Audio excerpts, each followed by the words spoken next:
एक दिन एक गांव में भूत आता है। देखता है कि सभी गांव वाले बहुत गरीब हैं। किसी किसी के यहां तो शाम का खाना भी नहीं रहता। बच्चे भूखे पेट सोते हैं।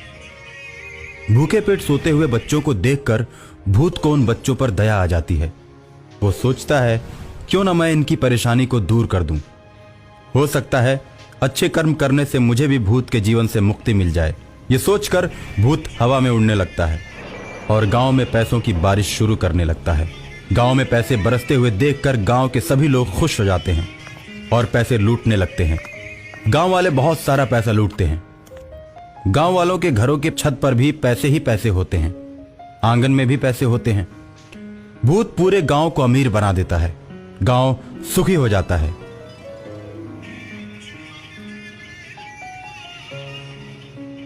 गांव के सभी लोग भर भर पेट भोजन करने लगते हैं।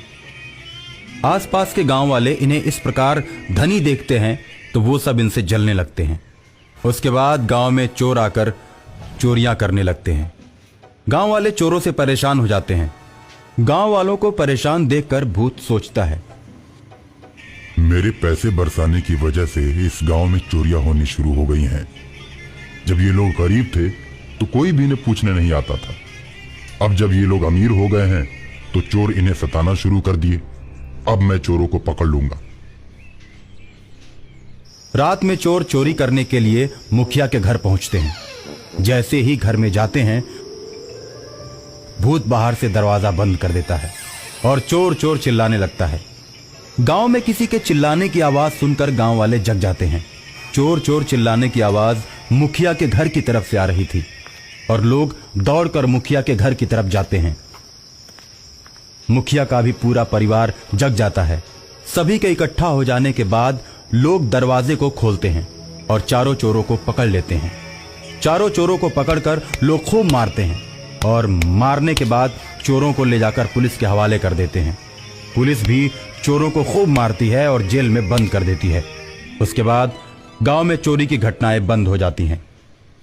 भूत गांव वालों को खुशहाल देखकर बहुत ही खुश होता है और गांव वाले सोचते हैं, आखिर पैसा बरसाने के पीछे किसका हाथ है? चोरों के आने के बाद दरवाजे पर कुंडी किसने लगाया? इन सब बातों पर मुखिया के साथ गांव के लोग चौपाल पर विचार करते हैं। दरवाजे पर कुंडी तो मेरे परिवार के किसी सदस्य ने नहीं लगाया। मुझे तो लगता है कि कोई अदृश्य शक्ति हमारे पूरे गांव की मदद कर रही है। हमें उस शक्ति की पूजा करनी चाहिए, चाहे वो जैसी भी हो, जिस रूप में हो। वो हम लोगों का भला सोचती है। हाँ, आखिर उस अदृश्य शक्ति के बारे में हम लोगों को कैसे पता चलेगा? लोग अभी बात कर ही रहे होते हैं कि भूत प्रकट हो जाता है और कहता है, मैं इसी गांव में रहने वाले रामदीन का लड़का हूं। कुछ वर्षों पहले स्कूल से आते समय एक प्रेत ने आम के बगीचे में मुझे मार दिया था। उसके बाद मैं भूत बन गया। मैं हमेशा अपने गांव के भले की बात सोचता हूं और गांव में मैंने ही पैसे बरसाए हैं। चोरों को पकड़वाने में भी मेरा ही हाथ है। मैंने ही कुंडी लगाई थी।